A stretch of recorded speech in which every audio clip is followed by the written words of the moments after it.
저녁 식사를 하고 남은 음식부터 저렴해서 잔뜩 사놓은 식재료까지 모두 냉장고에 차곡차곡 넣어 놓는데요. 그런데 냉장고에 절대 넣으면 안 되는 음식이 있고, 이것들이 심지어 발암물질까지 유발한다는 사실 알고 계셨나요?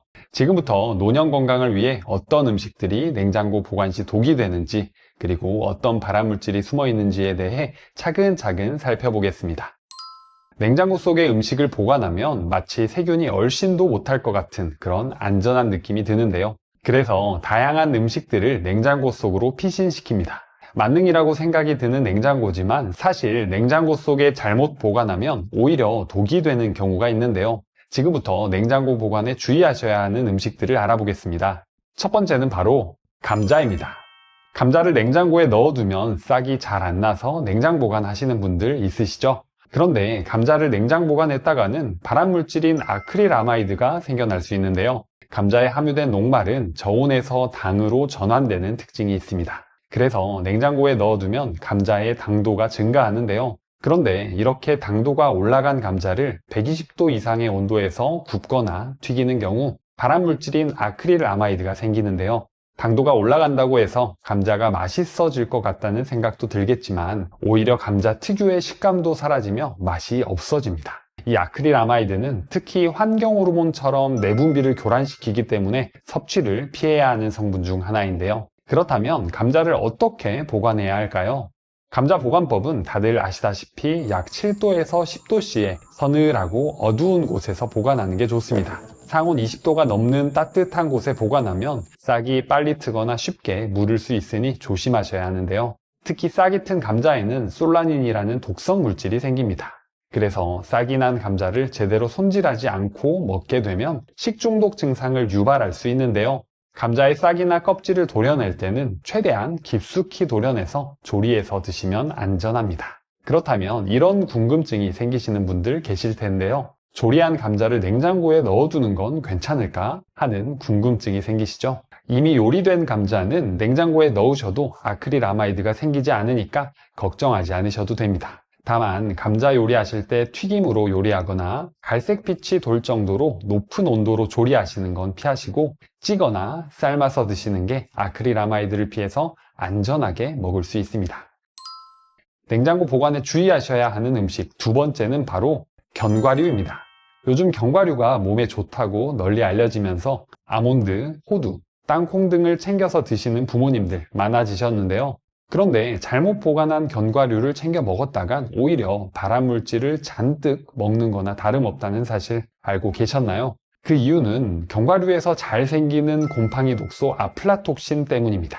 아플라톡신은 국제암연구소에서 1군 발암물질로 지정되어 있는데요. 1군 발암물질은 사람에게 발암성이 명확한 물질로 분류되어 정말 조심하셔야 합니다. 날씨가 조금만 따뜻해지고 습한 환경에서는 곰팡이가 잘 생긴다는 거 알고 계실 텐데요. 이때 아플라톡신이 아주 쉽게 생기게 됩니다.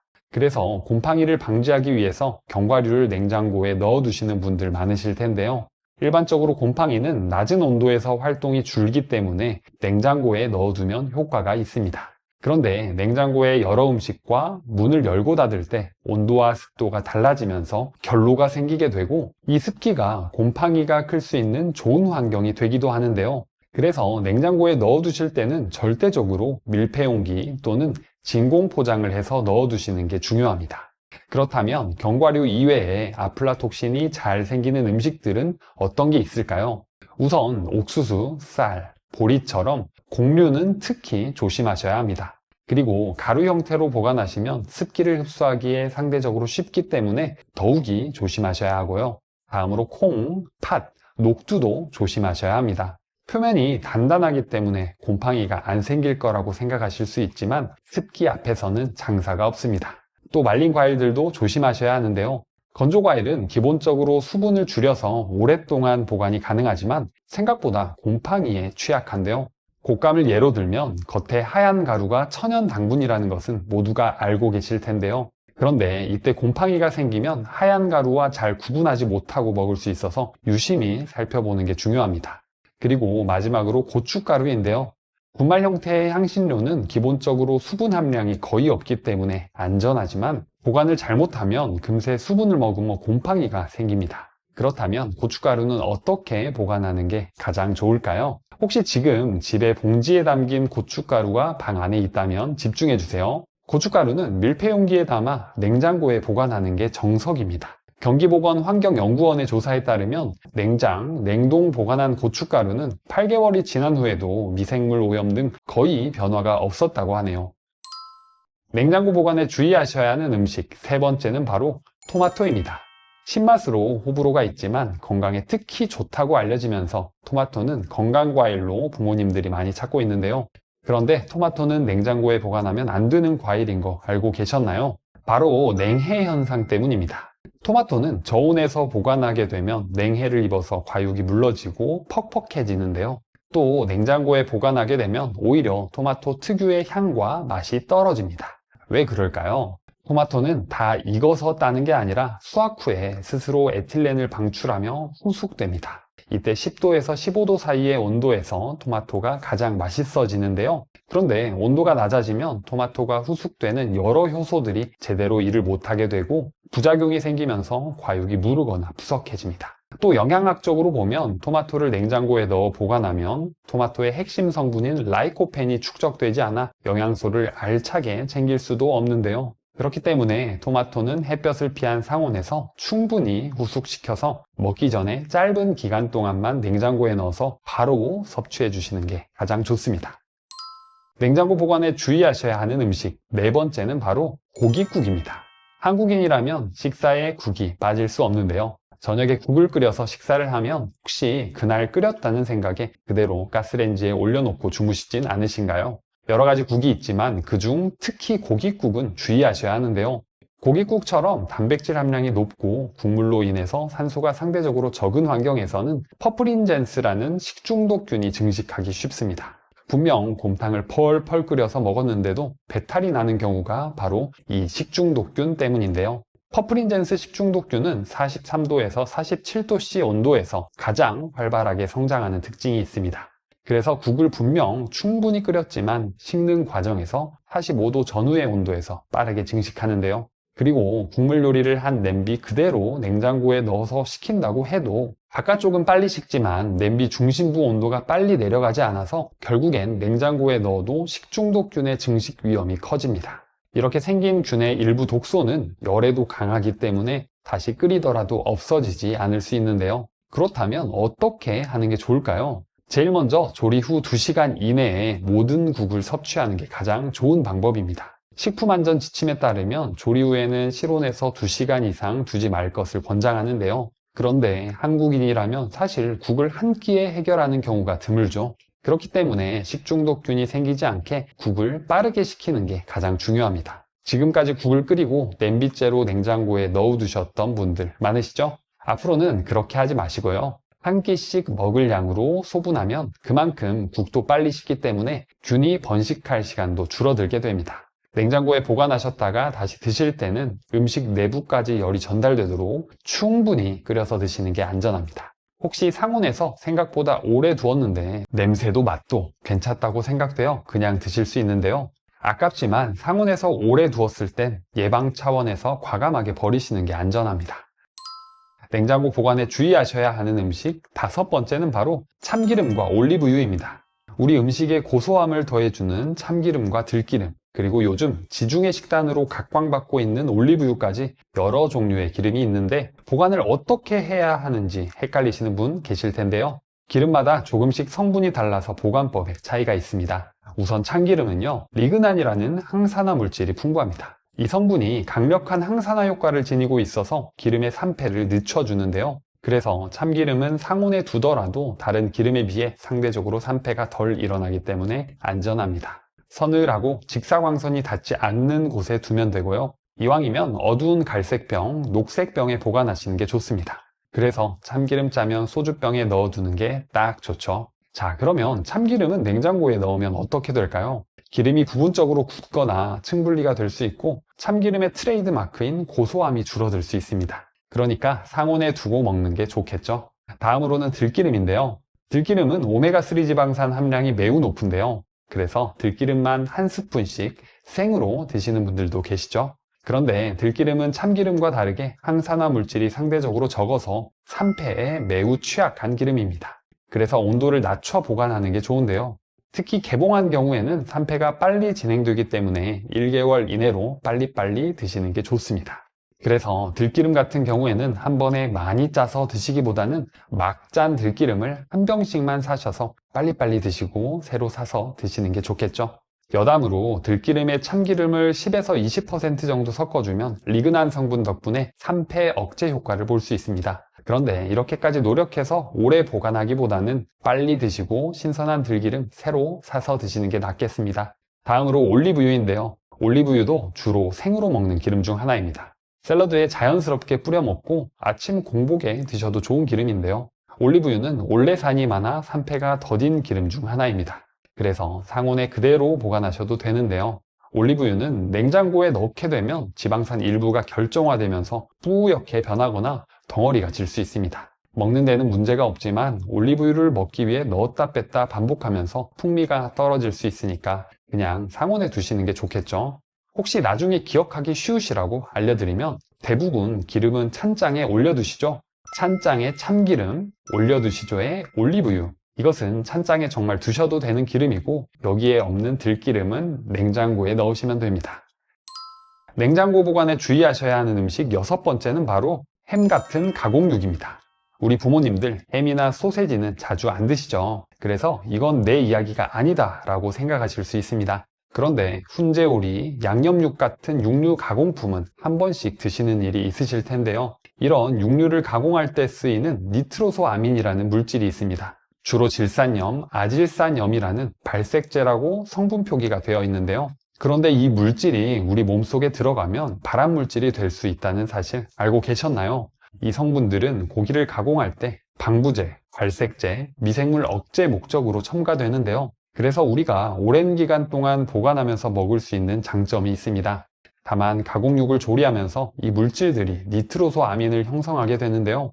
니트로소아민은 소량이라도 장기간 몸에 축적되면 간암, 위암, 대장암 등을 유발한다는 연구가 발표되고 있습니다. 이런 가공육들은 안 좋은 것을 알고 있지만 한 번씩 먹게 되는 게 현실인데요. 그렇지만 지금부터 이야기하는 내용을 지키시면 그나마 안전하게 드실 수 있습니다. 첫 번째로는 제조한 지 얼마 안 된 가공육을 드시는 건데요. 가공육은 냉장고에서 보관하는 시간이 길어질수록 각종 반응을 통해서 니트로소아민이 많아지게 됩니다. 그래서 제조한 지 오래된 제품을 드시게 되면 상대적으로 질소화합물이 많이 첨가될 확률이 높아서 건강에 안 좋을 수 있습니다. 두 번째로는 한번 개봉하면 즉시 드시는 게 좋은데요. 가공육을 개봉하게 되면 산소와 접촉하며 산화 반응이 생깁니다. 그러면 질소화합물이 마찬가지로 증가하게 되는데요. 그래서 이런 가공육 제품은 되도록 소분된 제품을 구매하셔서 한 끼에 모두 드시는 게 좋습니다. 세 번째로는 조리 시에 너무 높은 온도로 조리하지 않는 것인데요.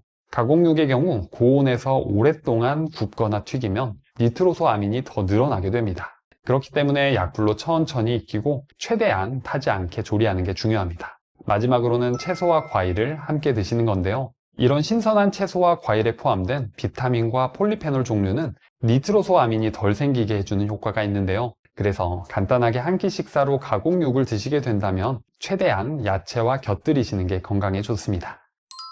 자, 지금까지 부모님들께서 꼭 알고 계시면 좋은 것들 6가지 정도를 추려서 정리해 봤는데요. 앞으로 음식들을 신선하고 건강하게 먹기 위해서는 냉장고에 보관할 때 어떤 점을 주의하면 좋을까요? 첫 번째로는 냉장고 적정 온도를 잘 맞춰주는 건데요.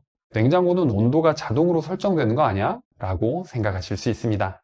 맞습니다. 그런데 냉장고는 70% 이하로만 채워야 냉기 순환이 잘 돼서 온도를 전체적으로 균일하게 유지할 수 있는데요. 혹시 집 속의 냉장고가 아주 빽빽하게 채워져 있지는 않으신가요? 만약 그렇다면 이번 기회에 냉장고 정리를 해보시는 것도 좋겠습니다.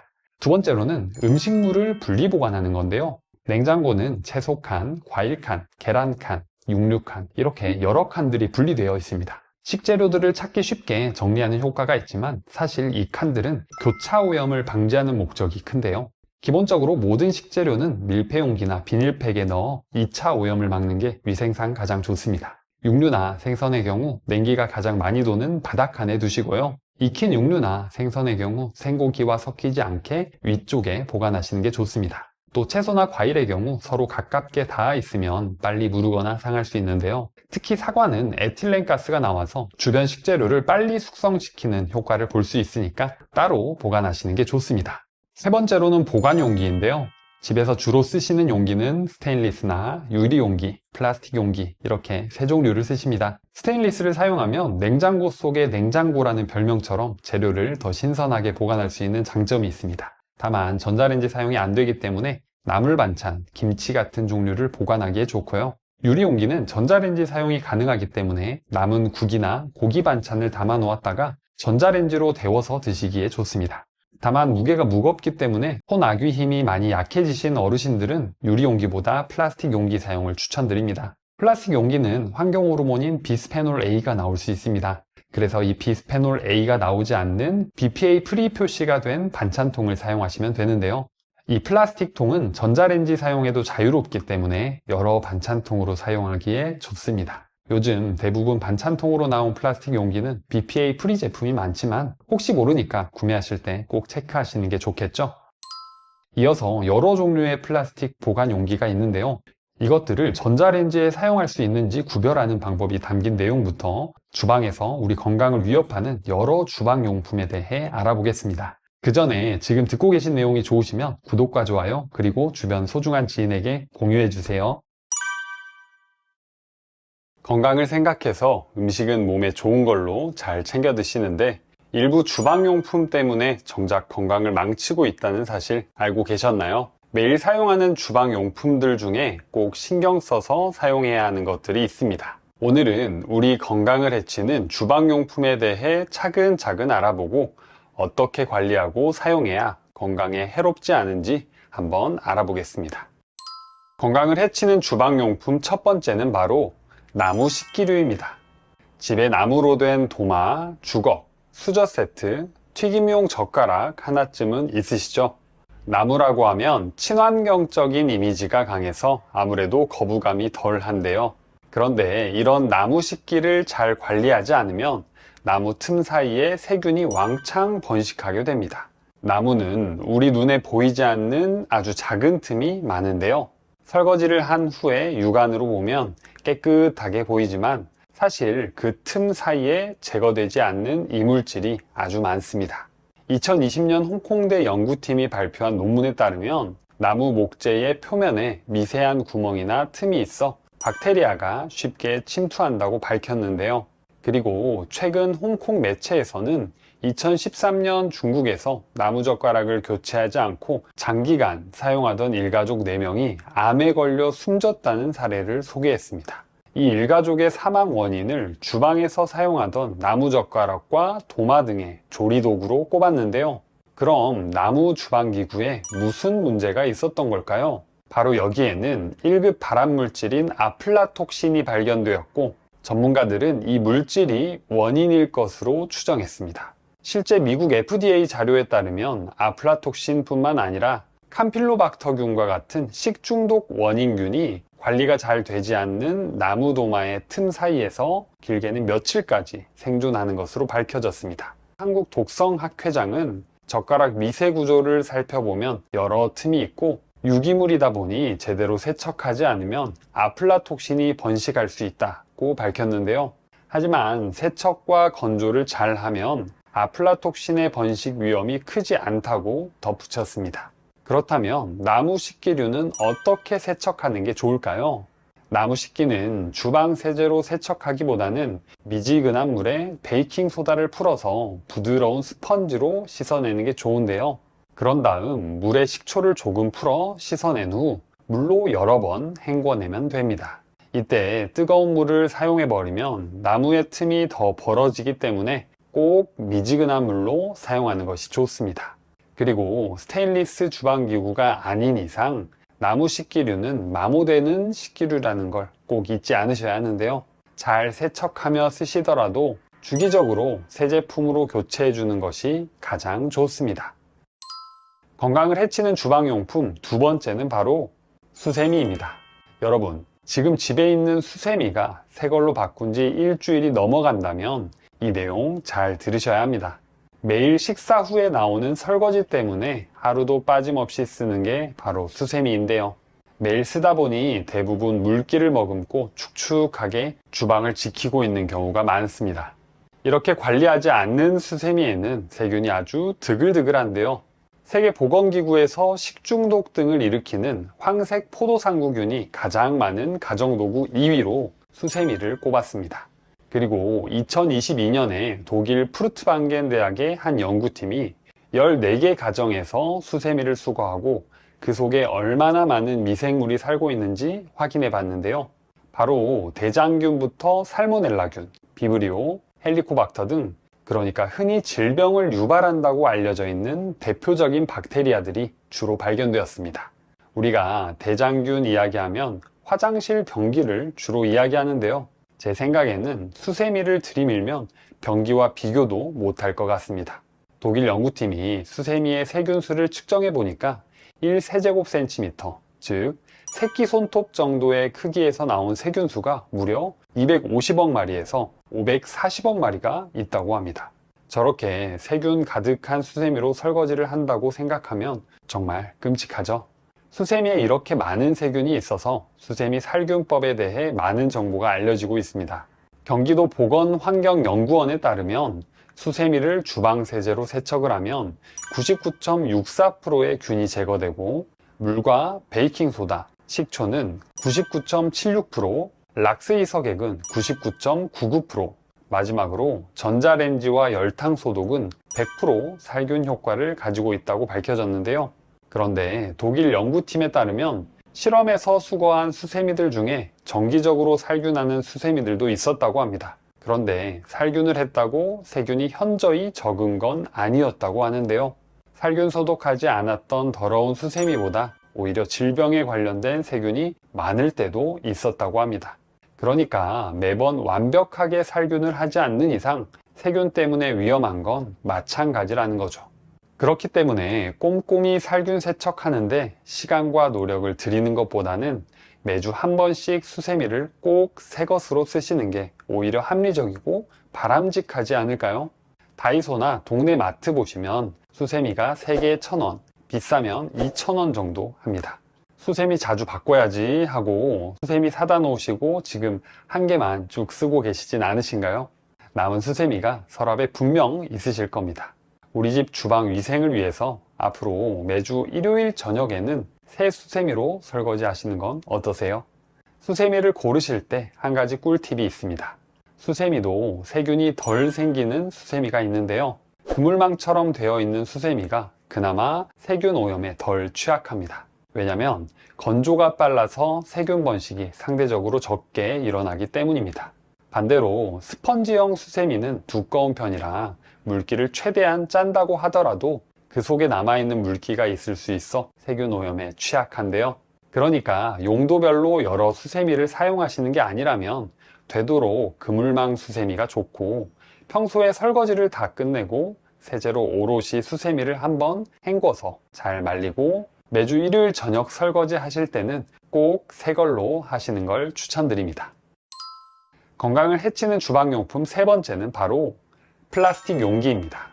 간단하게 끼니를 때우거나 음식을 데울 때 전자레인지 쓰시는 분들은 집중해서 들어주세요. 전자레인지로 음식을 데우면 몸에 안 좋다는 이야기 들어보셨을 텐데요. 하지만 이것만 지켜주면 걱정 없이 전자레인지를 편하게 사용하실 수 있습니다.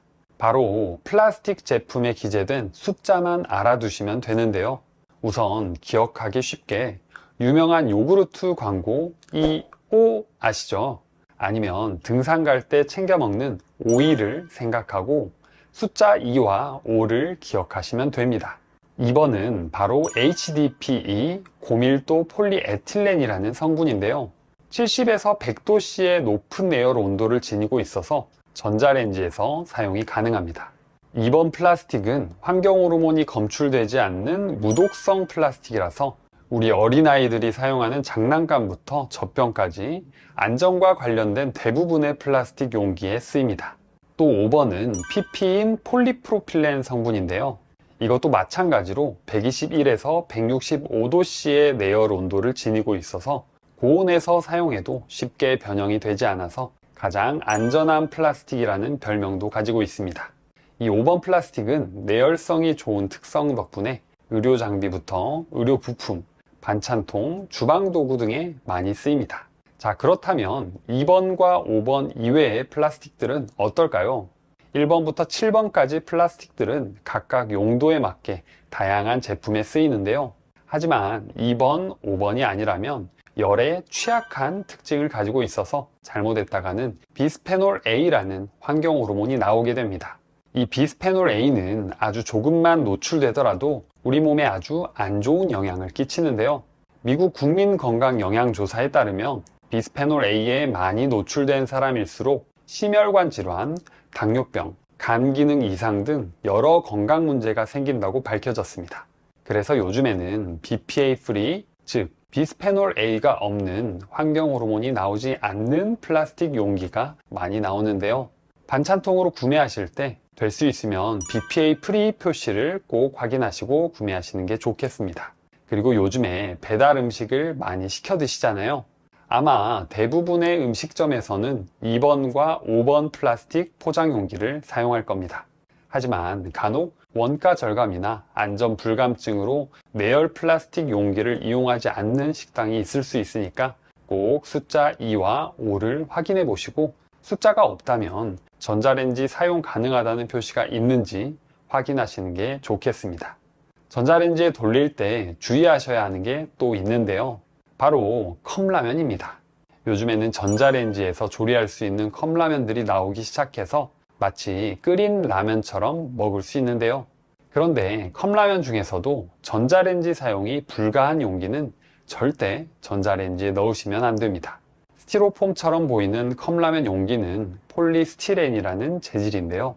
식약처에서 컵라면을 먹는 조건과 동일하게 100도씨의 뜨거운 물을 붓고 약 30분간 기다리는 실험을 했습니다.